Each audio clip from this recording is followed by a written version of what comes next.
We're here on the second day of the 6th Global WOPS Congress here in Bonn, Germany.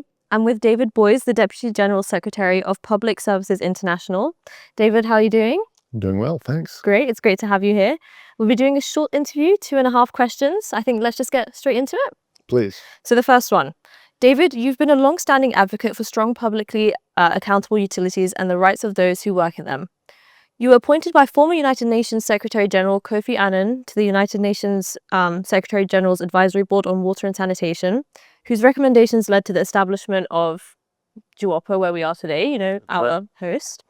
So as our alliance evolves and reinforces its alliance model, what role would you like Public Services International and global labour movements to play? And how can you see utilities and trade union corporations deepening their future in water operator partnerships, and also ensuring that we have stronger utilities for thriving cities, as our theme this year promotes? Yes.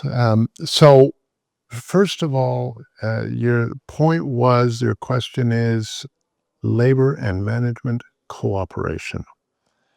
And regrettably, that's not often enough the case because, of course, trade unions seek to defend labor rights, which I think a lot of people need to be reminded are also human rights. Totally, yeah. Right. And so the issue often is that defending labor rights is done best by the workers themselves who organize into trade unions and then who negotiate collective agreements with management, binding, legally enforceable agreements.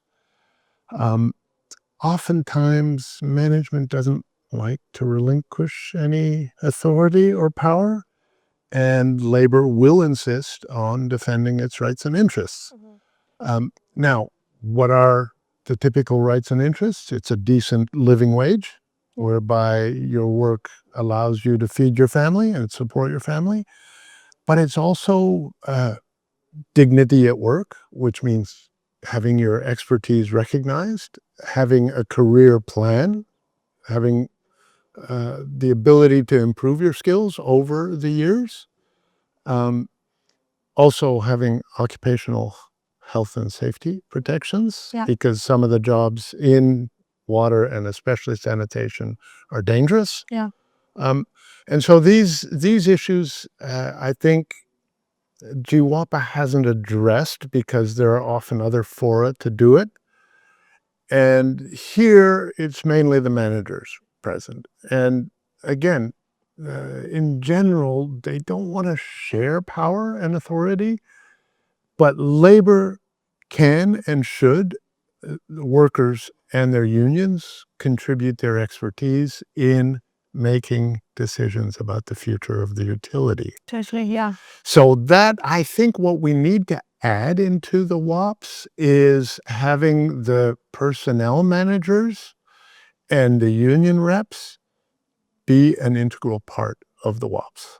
And not just tech managers, finance managers, things like that.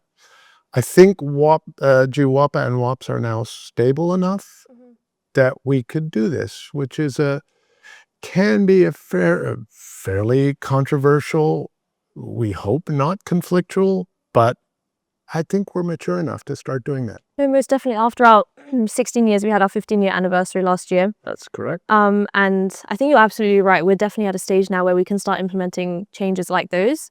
Especially, with one of the themes of this year's Congress being human rights. I think it's definitely something we should be working towards, most definitely. So the next question. Forward-looking commitment, looking at commitments ahead, GWOPA has quite an ambitious agenda, I would say, in regards to expanding peer partnerships and scaling up to reach more utilities. What concrete step or game-changing tools would you suggest or would you like to see our alliance adopt in its next phase to better support workers and operators in a rapidly changing utility environment? So that's a question for maybe 2-3 hours discussion, or maybe a PhD even.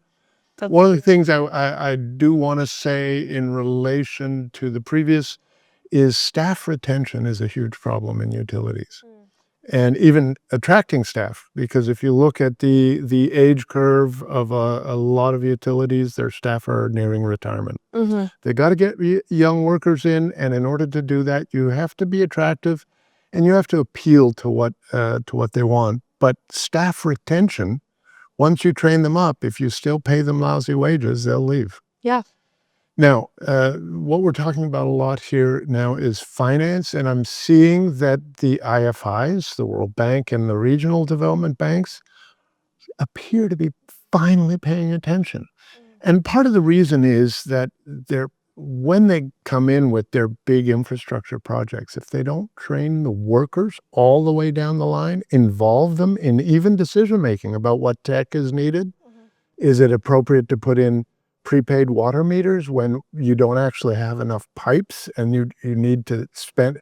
So they realize that without having the utilities and the workers, their projects often fail. So I don't think they're doing it out of the good of their hearts as it is. I think they realize they need us.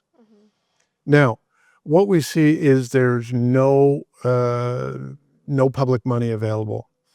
But the water sector is not looking at two global issues for governments and government income. One is taxes. We know that the richest, the multinationals, the big companies, don't pay their taxes. So there is a proposal for a UN tax convention. I know that water utilities aren't going to do it. But the political message is that we need everybody to pay their taxes in the country so that governments have resources. So that's one thing. But the other thing is most developing countries are saddled with huge debt. Yeah. 2025 is a jubilee year. The last one was in 2000. It's a process by which debtors absolve the debts. This is something that we should have a banner about it. We should be talking about it. It needs political pressure to happen. So both tax justice and debt relief need the people in their communities, in their cities, in their countries to speak about it. And I don't think GWOPA should be shy about that. I think we should add our voices to the whole question of tax justice and debt relief. And finally, on the blended and innovative finance initiatives, I am constantly warning that this is going to bring in private equity into water. And what private equity specializes in is withdrawing 20% profits per year. We don't want those people engineering the finances of the utilities. I mean, yeah. A couple of points. Yeah, no, that was super insightful. Thank you so much for sharing. I think definitely things we need to be mulling over and thinking about a little bit more. Like you said, this is something you could definitely do a PhD on. But thank you so much for your time today, and we hope you enjoy the rest of the Congress. Pleasure. Thank you. Thank you.